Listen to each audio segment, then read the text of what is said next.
สบายดีทุกคนมื้อนี้บ่ภูมิสิมาเล่าประสบการณ์เนาะทุกคนบ่ภูมิเคยพาลูกไปหาหมออยู่ไทยหยังลูกบ่ภูมิเป็นต่างดาวแล้วก็มีลูกเอ่อคนที่เขาไปหาหมอเนาะอยู่ข้างๆลูกเขาเป็นคนไทยเนาะพอดีไปหาหมอนำกันมื้อนี้บ่ภูมิก็ถามว่าเขาค่าใช้จ่ายเขาใช้เท่าใดเขาหมดเท่าใดเขาไปหาหมอลูกเขาบ่สบายเนาะทุกคนยัง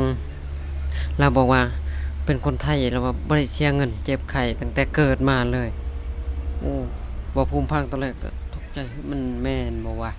เราตัวเฮามาจากคิดว่าจังซี่เนาะแม่นบ่แบบเกิดมาแล้วก็เจ็บไข้หยังไปโรงหมอก็ฟรีแล้วว่าฟรีบ่ได้เสียค่าหยังเลยโอ้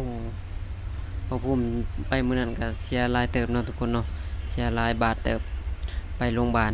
แล้วว่าลูกเราบ่ได้เสียถ้าเป็นคนไทยตั้งแต่แรกเกิดเลยถ้าเป็นหยังมันบ่ได้เสียเงินเลย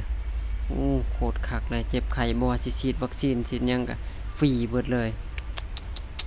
คักๆๆบ่สบายก็รักษาฟรีโอ้โคตรสุดยอดเลย